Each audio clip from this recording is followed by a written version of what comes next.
Hi Gemini, welcome back to my channel. तो ये है जून 2024 के लिए आपकी जनरल लव रीडिंग। इससे पहले कि मैं स्टार्ट करूँ, मैं आपको बता देती हूँ कि एक जनरल रीडिंग है, तो हर जेमिनाई या क्रॉस वॉचर जो वीडियो को देखेगा उसके साथ स्टोरी रेजोनेट नहीं करेगी। जितना भी पार्ट आपके साथ रेजोनेट करता है वो आप रख लेना, जो नहीं करता उसे किसी और के लिए छोड़ दो। ऑल्सो कभी कभी जब मैं मैसेजेस में जाती हूँ तो मैं बहुत तेज़ बोलने लग जाती हूँ, तो अगर आपको ऐसा लगे कि वीडियो बहुत फास्ट हो रहा है तो आप प्लेबैक स्पीड को कम करके मेरी वीडियो को सुन सकते हो। Okay, anyways let's get into the reading Gemini. मैं आपको बता देती हूँ रीडिंग कैसे कैसे चलेगी। फर्स्ट 3 कार्ड्स आपकी फीलिंग्स, नेक्स्ट 3 कार्ड्स आपके पर्सन की फीलिंग्स, बीच में होंगी एक म्यूचुअल फीलिंग्स, और लास्ट में हम निकालेंगे 3 कार्ड्स जो कि होंगे some secret messages from your partner. कुछ ऐसी चीज़ें जो वो आपको बताना चाहते हैं पर वो बोलते नहीं हैं। तो let's see Gemini, what are your feelings. देखते हैं क्या निकलता है आपकी तरफ। Okay, lots of swords could be dealing with another air sign, Gemini, Libra, Aquarius. आपके पार्टनर की फीलिंग्स। ओह, आप में से डेफिनेटली कोई ना कोई किसी एक्वेरियस के साथ डील कर रहा है, because I do get the star card over here. Also 2 wands के कार्ड्स आ चुके हैं। Could be fire sign, Sagittarius is what I am hearing. वैसे होने को जोडियक कोई भी हो सकता है, but these are some major zodiacs जो मुझे यहाँ पे मिल रहे हैं। और जेमिनाई, आपकी रीडिंग में म्यूचुअल कार्ड आ गया है, the unknown card, which is the only extra card I have in this particular deck जो मैं यूज़ कर रही हूँ।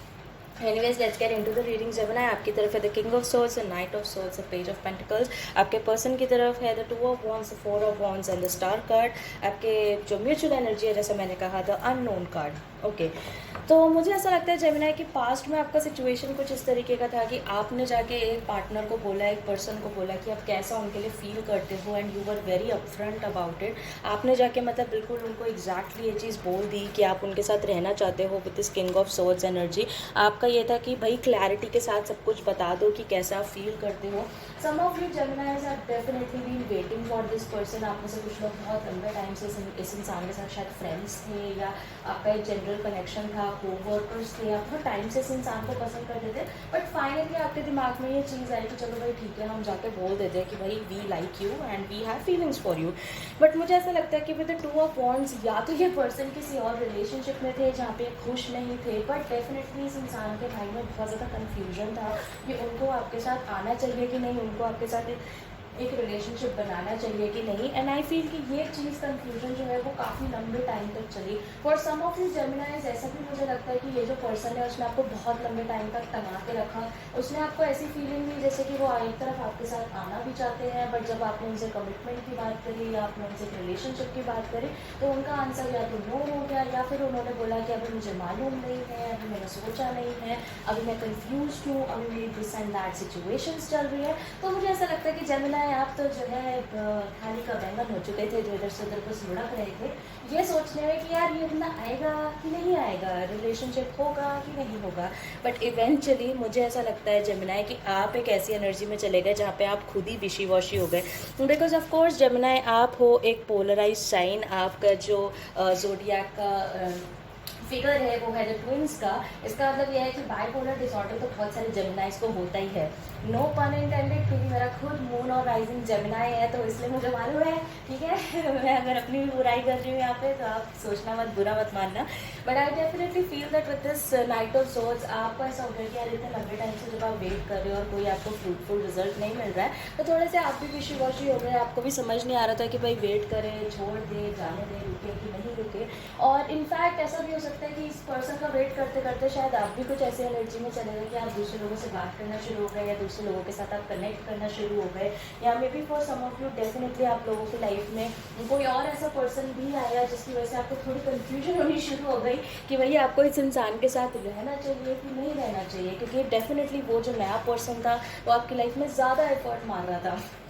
बट मुझे ऐसा लगता है जेमिनाई कि फाइनली आपका जो पर्सन है वो 4 ऑफ वॉन्ड्स की एनर्जी में आ गए, जहाँ पे उनको ऐसा रियलाइज हुआ कि now they are ready to give you the relationship you want. जब मैं अभी ये रीडिंग कर रही हूँ जेमिनी, तो मुझे ऐसा लग रहा है कि आप में से बहुत सारे लोग अभी भी इसी वाले स्टेज पे अटके हुए हो जहाँ पर आपने उनको सच्चाई बता दी है, लेकिन ये पर्सन आपको सिर्फ टरका रहा है, या ये पर्सन आपको इधर उधर घुमा रहा है कि हाँ होगा कभी नहीं होगा। तो ये जो बाकी का पूरा पार्ट है, आई फील कि this is a very futuristic prediction जो मुझे बहुत लोगों के लिए मिल रही है। तो अगर आपका ये सिचुएशन है और आप ये वीडियो को देख रहे हो, तो हो सकता है जेमिनी कि 90% चांस है कि आप लोगों के साथ भी कुछ ऐसा ही हो कि इवेंचुअली आपकी लाइफ में तो कोई और पर्सन आ जाए जिसको लेके आप कंफ्यूज हो जाओ, और यहाँ से ये इंसान जो है जिसके पीछे आप इतने लंबे टाइम से पड़े हो, ये इंसान अचानक से आपको कहते हैं कि भैया हम तो आपके साथ रिलेशनशिप चाहते हैं, हम तो आपको कमिटमेंट देना चाहते हैं, हम तो आपके साथ एक कनेक्शन में आना चाहते हैं। और मुझे ऐसा लगता है कि वो चीज़ फाइनली आपको एक पेज ऑफ पेंटिकल्स की एनर्जी में भेज देगी, जहाँ पे आप इस पर्सन से बात तो कर रहे होगे, आप इस पर्सन को ये तो कह रहे होगे कि हाँ ठीक है बात करते हैं, लेट्स टॉक अबाउट कमिटमेंट, देखते हैं कहाँ जा रही हैं चीज़ें। बट कहीं ना कहीं आप एक ऐसी एनर्जी में जहाँ आप भी जानते हो कि शायद आप उनको उस तरीके का कमिटमेंट नहीं दे पाओगे जिस तरीके का कमिटमेंट इस इंसान को चाहिए, क्योंकि अब कहीं ना कहीं जेमिनी आप अपनी वो हाइपर फिक्सेशन वाली एनर्जी से निकल चुके होगे। जितना ऑब्सेस्ड है, जितना आप पोजेसिव इस इंसान के लिए थे एक टाइम पे, अब वो सारी एनर्जी जा चुकी है। अब कहीं ना कहीं आप मूव ऑन कर चुके हो, विशी वॉशी हो चुके हो, तो आपका एनर्जी थोड़ा सा ऐसा हो जाएगा कि यार वंशिका ठीक है हम बात कर रहे हैं, मे बी मेरा एक ऐसा पार्ट है जो अभी भी इस इंसान को बहुत पसंद करता है, बट मैं श्योर नहीं हूँ कि मुझे उसके साथ रहना चाहिए कि नहीं, क्योंकि मैंने इतना वेट कर दिया कि अब मेरा मन ही नहीं मानता कि मेरे को वेट करना चाहिए। ऑन दी अदर हैंड मुझे ऐसा लगता है जेमिनी कि आपका और इस इंसान का जो एक रिलेशनशिप है वो कुड बी अ कार्मिक सिचुएशन, क्योंकि आई फील कि आपके आने की वजह से ये इंसान जो है ये एक हीलिंग की स्टेट में जा रहा है। विद द स्टार कार्ड ये जो पर्सन होगा वो डेफिनेटली चीज़ों को हील करने की कोशिश करेगा, क्योंकि मैं जानती हूँ जेमिनी कि आप इस इंसान को ये चीज़ बोलोगे कि यार हमने जब हम आपके लिए वेट कर रहे थे, जब मैं इतना बोल रहा था या इतना बोल रही थी कि रिलेशनशिप में आ जाते हैं, साथ रह रहे थे, तब तो तुमने मना कर दिया, तब तुमने कहा कि पता नहीं है, देखना पड़ेगा, सोचना पड़ेगा। और अब जब मैं मूव ऑन कर चुका हूँ या मूव ऑन कर रही हूँ और मैं अपनी चीज़ों को ध्यान रख रही हूँ, अपने लाइफ में हैप्पी हूँ, तब तुमको वापस आने और तब तुम कह रहे हो कि भाई रिलेशनशिप में आ जाओ। तो जब आप ये चीज़ बोलोगे तो कहीं ना कहीं इंसान आपको ये बोलेंगे कि हाँ यार गलती हो गई, माफ़ कर दो, हमें सिचुएशन को बेटर करने का मौका दो, you know let me heal the situation. But to be very honest Gemini, मुझे ऐसा लगता है कि इवेंचुअली आप इतना इंटरेस्टेड शायद नहीं होगे इस इंसान में। म्यूचुअल एनर्जी भी है, वो है the unknown card. And unknown card literally एक ऐसा कार्ड होता है जहाँ आपकी इंट्यूशन आपको गाइड कर रही है। ये एक ऐसा कार्ड होता है जहाँ पे दोनों ही पार्टीज को एग्जैक्टली मालूम ही नहीं है कि वो खड़े कहाँ पर है अपनी सिचुएशंस पे। तो मुझे ऐसा लगता है जेमिनी यहाँ पर आपके पर्सन दोनों ही एक ऐसी स्टेट ऑफ माइंड में हो जहाँ पे आपको एग्जैक्टली मालूम ही नहीं है कि आप एक दूसरे की लाइफ में कहाँ पे स्टैंड करते हो, या आपकी जो सिचुएशन है वो जा कहाँ रही है। Definitely I can sense a lot of confusion around this Gemini. मुझे पता है कि आप इतने ज़्यादा कंफ्यूज स्टेट ऑफ माइंड में हो गए, आपको पता ही नहीं है कि वंशिका करना क्या है, हो क्या रहा है, क्या सामने वाले की फीलिंग्स क्या है, वो क्या सोच रहा है हमारे बारे में, क्या उसके फ्यूचर एक्शंस होंगे, आपको मालूम ही नहीं पड़ रहा कुछ यहाँ पे। और सेम थिंग दूसरे पर्सन के साथ भी है, बिकॉज जैसा मैंने कहा for some of you Gemini, आपके जो पर्सन है they are definitely confuse between you and another person. कि भाई उनकी लाइफ में हो सकता है कोई एक्स हो, कोई एक्स्ट्रा मैरिटल भी हो सकता है कि आप लोग किसी एक्स्ट्रा मैरिटल में है, तो वो इस चीज़ को लेकर कंफ्यूज है कि भाई उनको अपने हस्बैंड के साथ या वाइफ के साथ रहना चाहिए, आपके साथ आना चाहिए। This could also be the case for some people, but definitely कुछ लोगों के लिए तो जेमिनी आपके जो पार्टनर है वो कंफ्यूज है आपके थर्ड पर्सन के बीच में। कुछ लोग बस इस चीज़ को लेकर कंफ्यूज है कि यार अगर मैं इस इंसान के साथ रिलेशनशिप में आया या आई तो क्या ये रिश्ता चलेगा, क्या पेरेंट्स मानेंगे, क्या शादी होगी, शादी हो गई तो फिर क्या प्रॉब्लम्स होंगे। तो मतलब काफ़ी प्रैक्टिकलिटी है, दैट इज़ द रीज़न कि ये पर्सन जो है वो अभी आपको उतना भाव नहीं दे रहे हैं। ओह चलो देखते हैं what are some secret messages Gemini, कुछ ऐसे सीक्रेट मैसेजेस जो ये पर्सन आपको बोलना चाहते हैं। Again mark my words, not every reading is going to resonate. हर रीडिंग आपके साथ रेजोनेट नहीं करेगी, जितना बात कर रहा है उतना रख लो, जो नहीं कर रहा उसको किसी और के लिए छोड़ दो। I think you are fake. Okay Gemini, मुझे ऐसा लगता है कि कुछ लोग जो है जिनको आपने ये चीज़ दिखाई कि आप उनके लिए फीलिंग्स रखते हो, आप उनको प्यार करते हो या आप उनके साथ रहना चाहते हो, आई थिंक कुछ लोगों को उस चीज़ पर भरोसा नहीं हो रहा है। कुछ लोगों को लग रहा है कि आप झूठ बोल रहे हो, आप फेक हो रहे हो। पर सम पीपल ऐसा भी हो सकता है जेमिनी कि अगर आपने सामने वाले को बोला कि यार मैं तुमको प्यार करता हूँ, बट अब क्योंकि सिचुएशन कहीं जा नहीं रही है तो आप उनको काइंड ऑफ थोड़ा सा उनको इग्नोर करने का कोशिश कर रहे हो। तो if that is the case तो भी उस इंसान को ऐसा लग रहा है कि आप फेक हो। तो दो सिचुएशंस वो भी आपकी मे बी इंट्यूटिवली दोनों में से जो सिचुएशन आपके साथ रेजोनेट करते हैं वो आप रख लो। बट येस, जो भी आप कर रहे हो इस टाइम पे सामने वाले को लग रहा है कि आप नाटक कर रहे हो। So and I feel that is something, I feel हो सकता है कि that is one of the bigger reasons कि ये पर्सन को इतना ज़्यादा कन्फ्यूजन हो रहा है आपके लिए।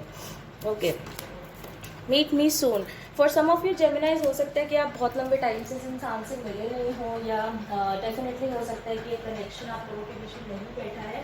तो मुझे ऐसा लगता है कि लॉट ऑफ पीपल या जो भी आपके पार्टनर है डेफिनेटली वो बहुत सारे जेमिनाइज के साथ मिलना चाहते हैं। ऐसा भी हो सकता है कि आप में से कुछ लोगों ने बहुत लंबे टाइम से हैंग आउट नहीं किया है या आप कहीं बाहर नहीं गए हो, तो that could also be the case. Let's see what is the last thing that I am getting here. Unblock me. For some of your Geminis आप डेफिनेटली एक ऐसी जगह पर आ चुके हो, जैसा कि मैंने कहा थोड़ी देर पहले, मुझे फीलिंग मिल रही थी कि आप इन लोगों को इग्नोर कर रहे हो क्योंकि आप बहुत परेशान हो चुके हो उन लोगों के एक्शन से, और अब ये बंदा जो है अपनी मर्जी से आपको रीच आउट करता है, कभी अपनी मर्जी से बात नहीं करते हैं। तो आप बहुत परेशान हो चुके हो उस इन एंड आउट बिहेवियर से, जिसकी वजह से अब आप एक ऐसी जगह पर हो जहाँ पे या तो आपने इनको एक्चुअली सोशल मीडिया पर ब्लॉक कर दिया है, या फिर अगर आपने ब्लॉक नहीं भी किया तो आप इनसे बात नहीं कर रहे हो, आप इनको इग्नोर कर रहे हो, पर्सन को ऐसे ट्रीट कर रहे हो जैसे कि ये लोग आपके लिए एग्जिस्ट नहीं करते हैं। एंड आई फील कि दैट इज़ द रीज़न कि ये पर्सन अभी भी एक ऐसी एनर्जी में है, भैया अनब्लॉक कर दो भाई, मेरे से मिल लो, क्योंकि उनको ऐसा लगता है कि जो आपने ये चीज़ उनको दिखा रहे हो कि आपको फ़र्क नहीं पड़ता, या मूव ऑन कर रहे हो, या मे बी किसी और से बात कर रहे हो, उनको लगता है ये सारी चीज़ें नाटक है। हाँ, delusional, delusional, delusional. Anyways, that's what I get for you, Gemini, and I hope that helps. अगर ये स्टोरी आपके साथ रेजोनेट करती है तो मुझे कमेंट सेक्शन में ज़रूर बताना, और अगर आप नए हो मेरे चैनल पे तो I would really like to subscribe, क्योंकि हो सकता है नेक्स्ट स्टोरी आपकी ही हो, अगर ये रेजोनेट करे तो क्या पता है अगली वाली भी करे। तो एनीवेज, अगर आप में से कोई भी मुझसे पर्सनली कॉन्टैक्ट करना चाहता है तो वो सारी डिटेल्स आपको नीचे डिस्क्रिप्शन बॉक्स में मिल जाएंगी। And I will see you very soon, Gemini. Bye.